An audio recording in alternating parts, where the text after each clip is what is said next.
જય હિન્દ મિત્રો, આજના વિડીયોની અંદર આપણે સંદર્ભ કાર્ડ વિશે ચર્ચા કરવાના છીએ. સંદર્ભ કાર્ડ છે એ શું છે? આ કાર્ડ કોને મળશે? આના માટે કયા કયા ડોક્યુમેન્ટ્સ જરૂરી છે? હવે સંદર્ભ કાર્ડની આપણે વાત કરીએ તો સંદર્ભ કાર્ડ જે છે એ જન્મથી લઈ અને 18 વર્ષ સુધીના જે બાળકો છે એને નિઃશુલ્ક સારવાર છે એ 10 લાખ સુધીની સર્જરી છે આ કાર્ડ અંતર્ગત વિના મૂલ્યે કરવામાં આવે છે. માત્ર 4 જ ડોક્યુમેન્ટ્સ તમારે આની અંદર આપવાના રહેશે અને 4 ડોક્યુમેન્ટ્સની મદદથી આ સંદર્ભ કાર્ડ છે એ બની જશે. હૃદય, કિડનીની સારવારની અંદર પણ લાખોનો ખર્ચ છે તમારે હવે નહીં કરવો પડે.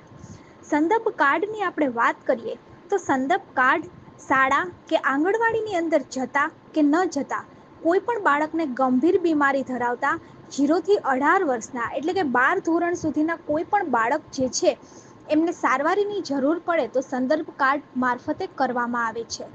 આના માટે જન્મનો દાખલો, રેશન કાર્ડની ઝેરોક્સ, બાળકના 2 ફોટા અને સ્કૂલની અંદર ભણતા હોય ત્યાંનું બોનોફાઇડ સર્ટિફિકેટ છે એ આપવાનું રહે છે.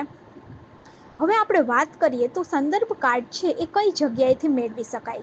સંદર્ભ કાર્ડ છે મેળવવા માટે તમારે ઓનલાઈન ફોર્મ ભરવાની જરૂર નથી. તમે શાળા આરોગ્ય કાર્યક્રમ અંતર્ગત તમામ તાલુકાની અંદર તમામ જે પ્રાથમિક આરોગ્ય કેન્દ્ર છે ત્યાં જઈ અને આ સંદર્ભ કાર્ડ છે એ કઢાઈ શકો છો.